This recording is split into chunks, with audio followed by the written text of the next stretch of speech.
आप सभी को मेरा नमस्कार। यह उपन्यास आपके नेट सेट के लिए बहुत ही उपयोगी है, तो चलिए हम इसे प्रारंभ करते हैं। चतुर्दश उच्छ्वास। प्रथम दिन का तांबूल पीटक, पान का चीरा, काफी महंगा पड़ा। महाराजाधिराज से सिद्धासनासीन होने के पहले ही राजतनामे पहुंच गया था। उस समय राजसभा में असंयम और चापसव का राज्य था। कोई सामंत पाशा खेलने के लिए कोठे खींच रहे थे, कोई रातकीड़ा में उलझ चुके थे, कोई बीना बजा रहे थे, कोई चित्रफलक पर राजा की प्रतिमूर्ति अंकित कर रहे थे और कोई अंत्याक्षरी, मानसी, प्रहेलिका, अक्षरच्युतक आदि काम्य विनोदों में मशगूल थे। कुछ लोग राजा के बनाए पदों की व्याख्या कर रहे थे। कोई विदग्ध रसिक चाम्रचारिणी और अन्य बार मनिताओं से बातचीत में पगे हुए थे। कुछ तो ऐसे भी बीब थे जो भरी समा में किसी रमणी के कपिल देश पर तिलक रचना कर रहे थे। राजसना में प्रथम बार सभ्य होकर पहुंचने वाले मनुष्य के वित्त पर इसका क्या प्रभाव पड़ा, ये चगल अनुमान किया जा सकता है। सारी समा उच्चसलता का मूर्छ विग्रह बनी हुई थी, परंतु सन्य लोग फिर भी इतने सावधान अवश्य थे कि उनके प्रत्येक कार्य से यह सूचित ही कि वे ही महाराजाधिराज के अनुगत और भक्त हैं। अपने असायचान रूप में भी सभा में चाटुकारिता पूरी मात्रा में वर्तमान थी। व्योधी महाराजाधिराज प्रधान अधिकरणिक, जज और कुंवर कृष्णवर्धन के साथ सभामंडप में पधारे, त्यों ही सभा संयत और नियमानुसार श्रृंखलायुक्त हो गई। चनपटे निनाद और तुमुल शंखनाद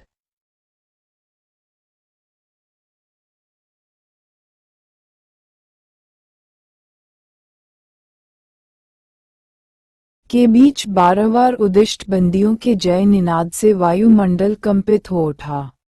लाचान से रंजित और सुतंपित, कालागुरु से दूषित चामर व्यजन धारिणियों की इसकी साड़ियां फरफरा उठीं। उनके मृणाल तंतु के समान कोमल भुजाओं में स्थित कनका पलय भाग भाना उठे। सामंतों के केयूर और अंगद एक दूसरे से शीता में उठने के कारण टकराकर कटकटा उठे। मांगल्य मंत्रों के उद्धारणा करने वालों पुरोहितों में कुछ ऐसी चंचलता आई कि एक तो अपने ही उत्तराय में उलझकर गिरते गिरते बचा। मंगल द्विविचारिणी बिलासिनियों के मेवलादाम के घुंघरुओं की मधुर ध्वनि सुनकर भवन दीपिका के सारस ऐसे उत्कंठित हुए कि उनके कंकार से सना में कोताइल को मात्रा और भी बढ़ गई। महाराजाधिराज के आत्मासीन होते ही यह निनाद रुक गया। मांगस्व समल ने मौन धारणा किया, बंदियों की विरुदावली शांत हुई, पुरोहितों का आशीर्वाद अचित वर्षों के साथ साथ उपरत हुआ और सभा में अद्भुत शांति का गई। केवल रह रहकर चामरधारिणियों के वाचाल कनकन अपनी रुनभुन से इस शांति को बीच चींच में तीरकर उपभोग्य बनाते रहे। मुझे केवल एक बार महाराजाधिराज की कृपा दृष्टि का प्रसाद मिला। तांबूल चीटक पाने की किया बड़ी अटपटी थी। मेरा अनुमान है कि मैं ठीक ठीक अभिनय न कर सकने के कारण संपजनों का उपहासास्पद बना था। सभा का कार्य आरंभ हुआ। प्रचान अधिकरणिक ने निशेष विशेष व्यवहारों, मुकदमों में किए हुए अपने निर्णय को महाराजाधिराज से स्वीकार करवाया। बहुत कम अवसरों पर मतभेद हुआ। 2-3 बार धर्मशास्त्र के अधिकारी पंडिती की राय मांगी गई। एक आध व्यवधार ऐसे भी थे जिनके संबंध में कुमार कृष्णवर्धन से दीर्घकाल तक आलोचना चली। बातचीत बहुत चोरे धीरे हो रही थी। मैं कुछ भी नहीं समझ सका, परंतु इतना समझने में देर नहीं लगी कि कुमार कृष्ण कुछ परेशान से ये और प्रधान अधिकरणिक के वली कु चित मुसामंडल पर कठोरता के भाव दिखाई दे रहे थे। महाराजाधिराज शुरू से अंत तक एक ही मुद्रा में बेन हंसी, न कोच न परेशानी व्यवहार का प्रकरण समाप्त होने के बाद थोड़ी देर तक कुमार के साथ महारावा की मंत्रगणा और भी चलती रही। पर प्रधान अधिकरणिक के साथ जय धर्मशास्त्री विद्वान उठकर चले गए, थी यह मंत्रना ही रुक गई। अब विद्वानों, गायकों, विदूषकों, माटों, और साथ ही गायकी की बारी आई। कवियों ने भी अपने नए श्लोक सुनाए। महाराज ने सबको संतुष्ट किया, किसी को मीठी मोटी बातें करके, किसी की तांबूल वीटक देकर, किसी को पुरस्कार देकर और किसी को अपना कोई अनुपण देकर उन्होंने सए का आशीर्वाद पाया। इस समय सभा में खुशामद और स्तोक वाक्यों का बोलबाला था। कुमार कृष्णवर्धन के इशारे पर मैं भी आशीर्वाद देने के लिए उठा। बड़ी कठिनाई से मैंने एक आर्या सुनाई। मुझे ये वातावरण बड़ा क्लांतिजनक मालूम हो रहा था। मैंने उस आर्या में चाडुकारिता की हद कर दी थी। आर्या समास करके मैं जब महाराजा धीराज को आशीर्वाद देने के लिए करतल उठा रहा था, उसी समय मेरा हृदय एक से पड़क गया। निपुसिका को मैंने वचन दिया था कि किसी जीशित व्यक्ति की स्तुति में कविता नहीं लिखूंगा। यह क्या हो गया है? तो क्या मैं इस लोक में सिर्फ सहस्र दिन मात्र जीवित रहूंगा? मैं कुछ इस प्रकार हतप्रतिम हुआ कि क्षण भर के लिए मूल ही गया कि उत्तरापथ के प्रबल प्रतापान्वित सम्राट श्री हर्षदेव के सामने सड़ा हूँ। परंतु कुमार ने मुझे बचाया।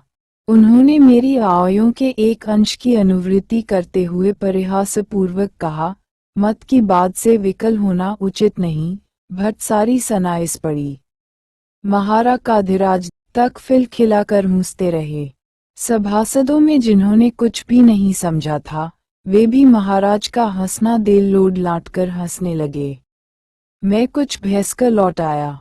इस बार महाराजाधिराज ने बड़े प्रेम पूर्वक मेरी ओर देखकर कहा, तुम अच्छे कमी जान पड़ते हो। मैंने सिर मुकाकर प्रसाद स्वीकार किया। कुछ देर तक विटों और विवृपकों की नौटी रसिकता का मनहूस प्रदर्शन चलता रहा। मेरा दम घुटने लगा। इसी समय समानबंग का शन रजा महाराजाधिराज उठे और कनकनी, बलियों, नूपुरी, फेमुरों और अंगदों के कलस्वन के साथ बंदियों का जय निनाद फिर से मुसारित हो उठा। क्रमशः नीला सिनियों के कुकुम गौर बदनी की कृषिम स्मिंसा विलुम हो गई। सभासदों के चाटुकती विलसित हास्य शांत हो गए। सभासदों के केतक धूपित उत्तरीय सिमटने लगे और विदूषकों की डिजुली रसिकता क्रांति की गंभीरता में दूध गई। मैं जैसे द्वार गर्भ से बाहर आया। गजसभा की एक वृक्ष हवा में मैं पुट गया था। तेजी से मैं बाहर आ रहा था कि एक व्यक्ति ने पीछे से पुकारा, सुनो आर्य। पीछे मुड़कर मैंने उत्तकी प्रसन्न मुखभी को देखा। ये धावक था। उसने राजसभा में बहुत ही सुंदर कविता सुनाई थी। उसके पाठता था तक धूपित उत्तरीय सिमटने लगे और विदूषकों की डिजुली रसिकता क्रांति की गंभीरता में दूध गई। मैं जैसे द्वार गर्भ से बाहर आया। गजसभा की एक वृक्ष हवा में मैं पुट गया था। तेजी से मैं बाहर आ रहा था कि एक व्यक्ति ने पीछे से पुकारा, सुनो आर्य। पीछे मुड़कर मैंने उत्तकी प्रसन्न मुखभी को देखा। ये धावक था। उसने राजसभा में बहुत ही सुंदर कविता सुनाई थी। उसके पाठ करने की भंगी अपनी ही थी। महाराज का बह पोतित जान पड़ता था। मैंने उसे देखकर प्रसन्नता प्रकट की। धावक ने हंसकर कहा, जय गुज। सभा में आ ही गए तो हम लोगों को अस्पृश्य मानने से कैसे काम चलेगा। मैंने विनीत नाव से कहा, लजा दे रहे हैं। परंतु धायक मस्त आदमी था। मुझे कारण उसने थोड़ी देर में ही जम के दोस्ती कर ली। देर तक वह इधर उधर की बात करता रहा। विदा होते समय वह कर गया, तुम महाराज की अंतरंग सभा के उपयुक्त पात्र हो, तुम्हें निमंत्रण जरूर मिलेगा। मैंने मतलब स्पष्ट करने का अनुरोध किया तो कान्यकुब्ज बनोचित प्रौढ़ नर्म को इसी हंसकर धावक ने मेरा कंथा हिलाया, जल्दी ही समझ जोगे गुरु, और बिना मेरी अनुमति के ही एक ओर चल पड़ा। मैं कछ हैरान सा होकर आया स्थान की ओर बढ़ा। दिन बड़ी कठिनाई से कटा। पश्चिमी मरुभूमि की तप्त वायु त्रिलोक की समूची आर्द्रता को सांख सी रही थी। प्रचंड दावामी के समान ये यमभूमि को मौलिमा को निगल सी रही थी और कान्यकुब्ज के समस्त जलाशयों को सुलाकर प्रलयकांड मचाए हुए थी। ऐसा मालूम होता था कि सूर्यमंडल में कोई कोई निधूमशी व्याला शृणारत भात से धरती पर बरस रही है। सूर्यास्त होने में 1 घटी से अधिक का विलंब नहीं था, परंतु स्यानीश्वर के राजमार्ग तप्त वायु और तिर्यक सूर्यनकरणों के झंझना रहे थे। अजगर के फूत्कार से भी भयावनी वायु लहरियां विशाल प्रस्तर हमियों की उत्तप्त दियारों से टकराकर यात्रियों पर विसा पड़ती थी, और उस पर विकराल बवेटरों से उड़ाई हुई धूल से आच्छा आकाश ऐसा मनहूस लग रहा था कि मार्ग में निकलना साइस का काम हो गया था। परंतु फिर भी मैं निकल पड़ा। सुचरिता के निमंत्रण में एक अद्भुत आकर्षण था, जिसकी अतिक्रमण करना असंभव था। मैं जब उसके घर के पास पहुंचा, तो भगवान मरीचि माली अपना विरण जाल संभाल चुके थे। पश्चिम समुद्र के तीर पर उनके क्रांतशील मुख की लालिमा छा रही थी और वायु की झंझनाहट क्रमशः शिथिल होती जा रही थी। मैं उस उत्कंठित अकोर की नौती सुरता के घर के सामने उपस्थित हुआ, जो दिन भर सूर्यातप में तस होकर सूर्यास्त काल में इस आशा से पूर्व दिगंत की ओर ताकता है कि चंद्रमा को जी भर कर देख सकेगा। परंतु चंद्रमा के दर्शन नहीं हुए। सुचरिता की गोमूत्रोप्लस अंगया भूमि में धूल भरी हुई थी। जान पड़ता था, बहुत आदमी यहाँ किसी अशात आशंका से वृथा दौड़ चुके हैं। क्षीरसागर शाय नारायण को पैर कर लटकने वाली मालती माला बासी और शुष्क हो चुकी थी, और बनी देहलियां अमंगलजनक सुनेपन से श्राशंका उत्पन्न कर रही थी। मैं कुछ समझ नहीं सका। कल की रात और रातों से कुछ विशिष्ट रह चुकी है। मैं संपत से राजपुरुष तथा सम्राट का प्रतिनिधि हो गया है, और मुचरिता मक्तिमती देवी में बदल कर न जाने क्या हो गई है। मेरा हृदय एक अशात भय से आतंकित हो गया। किससे पूछूं? इसी समय मुझे स्मरण आया कि कलमाले उस कथा मदय में चलकर क्यों न देख लूं। मंडप थोड़ी ही दूर पर था। मैं उधर ही चल पड़ा। मंडप में लगभग 100 व्यक्ति बैठे हुए थे। 2-4 व्यक्ति इधर उधर चल फिर रहे थे, परंतु कोलाहल तो क्या, जरा सा शब्द भी कहीं नहीं हो रहा था। सबके मूत्रमंडल गंभीर थे और एक उच्च जना का मात्र स्पष्ट ही लक्षित हो रहा था। फिर भी सारी सभा शांत निस्तब्ध थी। केवल सभापति अत्यंत संगत भाषा में कुछ समझा रहे थे। उनकी आहा से कोई समय उठता था और संक्षेप में अपना वक्तव्य सुनाकर चुपचाप अपने आसन पर बैठ जाता था। संयम की मात्रा इतनी अधिक थी कि वहां के मनुष्य यंत्र को नौती लग रहे थे। बाहर खड़े एक भद्र पुरुष ने पूछने पर फुसफुसा कर बताया, आज सूर्योदय के कुछ पूर्व सुचरिता देवी और आर्यवीर 3 बंदी बना लिए गए हैं, और नगर प्रतिहार के आदमियों ने आर्य वेंकटेश नष्ट और परमहंस अपोर मैर को नाय पर बैठा कर न जाने कहाँ पहुंचा दिया है। ये सए कुछ बौद्ध नरपांत के आदेश से हुआ है। ये स्पष्ट रूप में शांत और निरीह प्रजा के धर्माचरण में हस्तक्षेप है। रामस्थ स्थानवीश्वर के अधिकारी विद्वान इस समय इस बात पर विचार कर रहे हैं कि उनका क्या कर्तव्य है। कान्यकुब्जों का संयम प्रसिद्ध है। जब आमोद की अवस्था में होते हैं तो ऐसा लगता है कि उनके समान चपल मनुष्य जगत में है ही नहीं, परंतु जब वे संयम का आचरण करते रहते एक, तो उनका गांभीर्य समुद्र के समान दुर्दिगम्य हो जाता है। इस समा में उसी संयम का वातावरण था। कुछ देर तक शास्त्रार्थ चलता रहा। इसके बाद वृद्ध मनापति ने मेष गंभीर स्वर में घोषणा की, स्वस्ति आयम नास्ति में इस समा में उपस्थित शास्त्र पारंगत पंडितों और शील एवं वाचार में प्रतिव आर्य नागरिकों के निर्णय की घोषणा कर रहा है। आमाबा दुर्घट काल उपस्थित हुआ है। आचार्य भरपाद के प्रचारित पत्र की स्थायित्रीश्वर का प्रत्येक नागरिक पढ़ चुका है। दुद्मनीय वाहिनी गिरवित्न की पार करने की पेश कर रही है। उत्तरापथ के नगर और ग्राम, देवमंदिर और विहार, मादान और ब्राह्मण, वृद्ध और बालक, बेटियां और बहुएं आज किसी प्रतापी नरपति शक्ति के आश्रय में ही सुरक्षित रह सकती है। ऐसे समय प्रजा में राजनीति के प्रति असंतोष का रहना सत्यानाश का कारण होगा। सभा का निश्चय मत है कि आर्य वितीयज पर उनके वितरण की शोध न करने का अभियोग विद्या और शाखा बहिर्भूत है। सुचरिता और उनका संबंध शास्त्र के अनुकूल है और उन दोनों पर गार्हस्थ्य धर्म में लौट आने का वानयोग निम्नीय है। सुचरिता ने जो अनुष्ठान प्रारंभ किया था वह चिराचरित नक्ति मार्ग के अनुकूल है। स्थाईश्वर की विद्वन्मंडसी उसकी असाधारण संयम निष्वाचोर नीतिशे चिन्मुखी समर्पण वृत्ति के लिए अपनी श्रद्धा निवेदन कर रही है।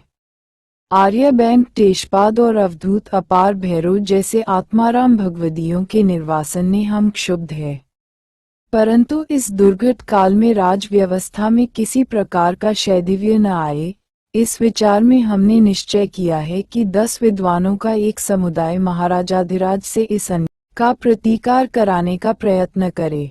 सभा का विश्वास है कि महाराजा घिरा हमारी प्रार्थना पर अवश्य ध्यान देंगे।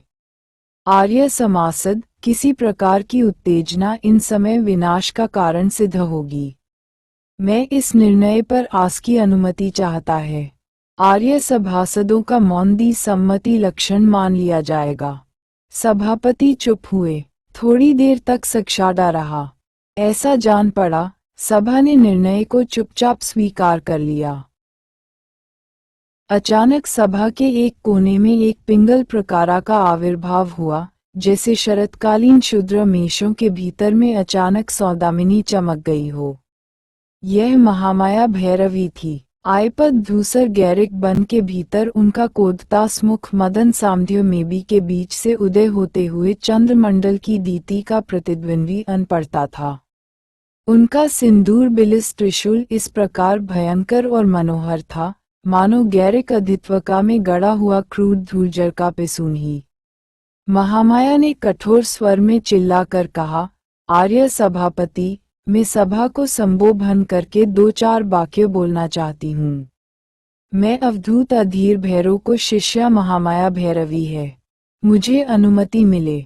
सभापति इत्स्ततः कर रहे थे कि अचोर भैरव के तुमुल अय निनाद के साथ सना ने भैरवी के प्रस्ताव का अनुमोदन किया। दल देखकर सभापति ने अनु देते हुए कहा, भवती, दुर्घट काल उपस्थित है, एना कालोचित सुनने को उत्सुक है। महामाया ने तीव्र स्वर में कहा, आर्य समासदो, मैं अवधूत अधीर भैरव की शिष्या महामाया है। आप यह न समझ कि मेरे गुरु का अपमान किया गया है, इसलिए मैं अवधूतपाद मान और अवमान से परे हैं। मान उस व्यक्ति का होगा जो उनका मान करेगा, अपमान वो उस व्यक्ति का होगा जो उनका अपमान करेगा। इसलिए आर्य सभासदों, महामाया जो कुछ कहने जा रही है वह उनके अपमान से विक्षुब्ध होकर नहीं। अचोर भैरव सादा शिव रूप है। मैं आपकी सभा के इस निर्णय का अभिनंदन करती हूँ कि आय विरतिव्स और आयुष्मती सुचरिता निर्दोष है, परंतु नए महाराजाधिराज से प्रार्थना करने के निर्णय का विरोध करती सन्यासिनी हूँ। मैंने स्वेच्छा से दुआ और क्लेश का मार्ग स्वीकार किया है। मैं मृत्यु से नहीं करती। आप मेरी गर्दन उड़ा दे सकते हैं, परंतु सत्य कहने से मुझे नहीं रोक सकते। श्राचार्य भयम पाद के पत्र के फलितार्थ पर चापने विचार किया होता तो ऐसा निर्णय नहीं करते। वह पत्र पौरुपदीनता का नम प्रचारक है। ये पत्र आर्यवस की मावी पराजय का अग्रदूत है। चाप का निर्णय उसी मनोवृत्ति का पीपक है। आप कहते हैं कि उत्तरापथ के ब्राह्मण और अमना, वृद्ध और बालक, बेटियां और बहुएं किसी प्रचंड नरपति शची की छाया पाए बिना नहीं बच सकती। आर्य सभासदों, उच्चरा पम के लाल लाल नौजवानों ने क्या कंगना बलय धारण किया है? क्या वे वृद्धों और बालकों, बेटियों और पहुंची, देवमाद्री और विहारों की रक्षा के लिए अपने प्रागा नहीं दे सकते? क्या इस देश के विद्वानों में स्वतंत्र संगठन बुद्धि का विलोप ही गया है? आचार्य मर्वपाद का पत्र पढ़कर मेरा कंठ रोष और लज्जा से मूल आता है। इस उत्तरापम में लाख हाय निरीह बहुओं और बेटियों के अपहरण और विक्रय का व्यवसाय क्या नहीं चल रहा है? अगर देवपुत्र बरमिलिंद का हृदय थोड़ा भी संवेदनशील होता तो आज से बहुत पहले उन्हें मूर्छित होकर गिर पड़ना था। क्या निरीह प्रजा की बेटियां उनकी नयन तारा नहीं हुआ करती? क्या राजा और सेनापति की बेटियों का हो जाना ही संसार की बड़ी दुर्घटनाएं हैं? और आर्य सभासदों, मेरी ओर देती, मैं तुम्हारे देश की लाख लाल अवमानित, लौंडित और अकारण दंडित बेटियों में से एक हूँ। कौन नहीं जानता कि इस वृणित व्यवसाय के प्रधान आथे सामंतों और राजाओं के अंतपुर है। आप में से किसे नहीं मालूम कि महाराजाधिराज को चाम्रचारिणियां और करें कमादनियां इसी प्रकार भगाई हुई और क्षरीदी हुई कन्याएं हैं। आर्य सभासदों, क्या इन अनानिनियों के पिता नहीं थे? क्या वे अपनी माताओं की नयन ताराएं नहीं थीं? क्या उनके माँ बाप के हृदय में अपनी संतति के प्रति जो स्नेह भावना थो, वह किसो सम्राट की स्नेह भावना से कम थी? धिक्कार है, आर्य सभामंदी, जो उत्तरापथ के विद्वान और शीलवान नागरिक इन राजाओं का मुंह ओह रहे हैं। मैं पूछती हूँ, यदि महाराजाधिराज ने आपकी प्रार्थना का प्रत्याख्यान कर दिया, तो आप क्या करेंगे? आप लोगों में से कौन नहीं जानता कि महाराजाधिराज स्वयं शुद्धशील होकर भी सैकड़ों ऐसे सामंतों को आश्रय दिए हुए है, जिनका एकमात्र प्रताप कन्या दरवा में दी प्रकट होता है। आर्य समाजदी, यदि मैं असत्य कहती हूँ, तो मेरे इस त्रिशूल से मेरा खंड खंड कर दो। इतना कहकर महामाया ने क्षणाभर एक कर सभा की ओर देखा। उनकी आलों में एकुलिंग झड़ रहे थे। सभा उत्कर्ण होकर सुन रही थी। महामाया ने फिर सिंहनी की भांति गरज कर कहा, अमृत के पुत्री, मूल्य का मय माया है, राजा से भय दुर्बल वित्त का विकाय है। प्रजा ने राजा की शुद्धि की है, संगठित होकर मलेंद्रादिनों का सामना करी, देवपुत्रों और महाराजाधिराजों की आशा छोड़ी। समस्त उत्तरापथ को लाज तुम्हारे हाथों में है। अमृत के पुत्री, आर्य विरति वज्र और आयुष्मती संचरिता को बंदी बनाना लाल लाल निरीह ब्राह्मणों और श्रमणों की रक्षा के लिए नहीं हुआ है, वह महाराजाधिराज या उनके किसी आभित सामंत की नाक बचाने के लिए हुआ है। यद पहला अन्याय नहीं है, अंतिम भी नहीं होगा। यद दुबन संपत्तिमद का चिराचरित रूप है, इसके लिए न्याय की प्रार्थना व्यर्थ है। अमृत के पुत्री, धर्म की रक्षा अनुनय विनय से नहीं होती, शास्त्रवासियों की संगति लगाने से नहीं होती, वह होती है अरण्य को मिटा देने से। न्याय के लिए प्रागा देना सीखो, सत्य के लिए प्रागा देना सीसी, धर्म के लिए प्राण देना सीखी। अमृत के पुत्री, मृत्यु का भय माया है। एक सहल कंठों ने दीर्घारित स्वर में प्रतिस्मनी की, मूत्य का मब माया है। उस महाध्वनि ने स्थानीश्वर के दुर्भेय प्रस्तर भित्तियों को चीर कर पर प्राप्त तक हिलचल मचा दी। भीड़ बढ़ने लगी और रह रहकर आकाश को विदीर्ण करके एक ही स्तर उठने लगा। मूत्य का नय माया है। विराट पर मंडप उस फीट जन सम्मर्द को धारण करने में असमर्थ हो गया। महामाया ने त्रिशूल उठाकर जनता को शांत करना चाहा, परंतु उनकी आवाज उस गगन बिदारी महाध्वनि के सामने नगण्य थी। भीड़ राजमार्गों, गमाछों, वृक्षों और धमजदंडों को आच्छन्न करने लगी। धीरे धीरे सबंधीय प्रसाद फैल गया कि सभा में साक्षात त्रिशूलधारिणी पार्वती का आविर्भाव हुआ है। उन्होंने आशा दी है कि अन्याय राजा का ध्वंस कर दो। नागरिकों ने महामाया के संदेश की क्या से क्या बना दिया। केवल एक स्वर रह रहकर वायुमंडल को कंपित करता रहा, अमृत के पुत्री, मृत्यु का भय माया है। सहस्कर्णी ने इसकी सद्दिस प्रकार से व्याख्या की। वृद्ध सभापति ने महामाया की ओर देखकर कातर भाव से प्रार्थना की, भवती, आए, आपका कथन सत्य है, पर चुथवा प्रजा इस अभिवाणी का अयोग्य पात्र है। आप इन्हें शांत करें। आचार्य भरपाद का पत्र सामयिक उपचार के लिए है, ये शाश्वत धर्म का संदेश लेकर नहीं आया है।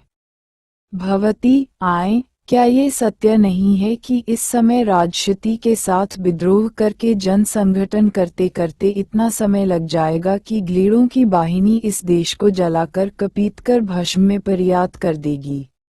आए असमय में प्रजा में बुद्धिमेद उत्पन्न करना अनुचित हुआ है। महामाया भीड़ की चीरती हुई तेजी से एक ऊंचे स्थान पर आकर खड़ी हो गई। विदचटा की भांति उनका प्रकारा भीड़ में बकरेला के रूप में उद्भासित हो उठा। उन्हें देखकर भीड़ ने जय निनाद किया। त्रिशूल उठाकर महामाया ने खाया देने के स्वर में कहा, अमृत के पुत्री, शांत हो बा। सारा बन्नमयी मस्त्र मुग्ध सा, अभिभूत सा, वंचित सा शांत हो गया। महामाया ने फिर कहा, अमृत के पुत्री, संयम से काम लो। तुम्हारे विद्वान नागरिकों ने महाराजाधिराज से न्याय पाने की काशा से प्रार्थी होने का संकल्प किया है। आज उन्हें अवसर दो, परंतु असूत के पुत्रों, न्याय पा जाने से समस्या समाहित नहीं हो जाती। दुर्धर्ष मलेच्छवादिनी का सामना राजपुत्रों की वेतन भांगी सेना नहीं कर सकेगी। क्या मादाएं और क्या चांडाल सत्र को अपनी बहन बेटियों की मान मर्यादा के लिए तैयार होना होगा। मैं भविष्य दे रही हूँ। अद्रित के पुत्री, बड़ा दुर्घट काल उपस्थित है। राजाओं, राजपुत्रों और देवपुत्रों की आशा पर निश्चेष्ट बने रहने का निश्चित परिणाम पराभव है। प्रजा में मृत्यु का भय छा गया है। यह अनुशुम लक्षण है। अगर तुम आर्यावर्त को बचाना चाहते हो, तो प्रार्थ देने के लिए तत्पर हो जाया। धर्म के लिए मान देना किसी जाति का पेशा नहीं है, वह मनुष्य मात्र का उत्तम लक्ष्य है। अमृत के पुत्री, न्याय वहां से भी मिले, वहां से बलपूर्वक खींच लाओ। यदि तुम नहीं समझते कि न्याय पाना मनुष्य का धर्मसिद्ध अधिकार है और उसे न पाना अचर्म है, ती भारतवर्ष का भविष्य अंधकार से आच्छन्न है। अमूत के पुत्रों, मलेच्छाहिनी पहली बार नहीं आ रही है, अंतिम बार भी नहीं आ रही है। तुम यदि आज तुबमिलिंद और श्री ईर्ष्यदेव की आशा पर बैठे रहोगे, तो संभवतः आज यह विपत्ति एक जाए, परंतु कल नहीं टलेगी। तुबमिलिंद और श्री हर्ष सदा नहीं रहेंगे, परंतु तुम्हें सदा रहना है। अमृत के पुत्रों, मैं भविष्य देख रही हूँ। राजा, महाराजा और सामंत स्वार्थ के गुलाम बनते जा रहे हैं। प्रजा मीर और काया होती रही है। विद्वान और शीलमान नागरिकों की बुद्धि कुंठित होती जा रही है। धर्माचरण में इसीलिए व्याघात उपस्थित हुआ है कि राजा अंधा है, प्रताप अंधी है और विद्वान अन्ने हैं। ये बड़ा अशुभ लक्षण है। अमृत के पुत्रों, मैं ऊर्ध्व बाहु डोकर चिल्ला रही है, यह अशुभ लक्षण है। अपने आप को बचाओ, पने पर हर रहो, न्याय के लिए मरना सीखो। ब्राह्मण से लेकर चांडाल तक एक ही जौ की चट्टान की तरह दुर्भेय एक। यही बचने का उपाय है। अमृत के पुत्री, राजपुत्री की वेतन भोगी हेमा की आशा छोड़ो, सायु का भय मांगा है। भीड़ मंत्र मुग्ध की भांति सुनती रही। एकाएक महामाया वहां से हटी और तेजी से न जाने किस ओर निकल गई।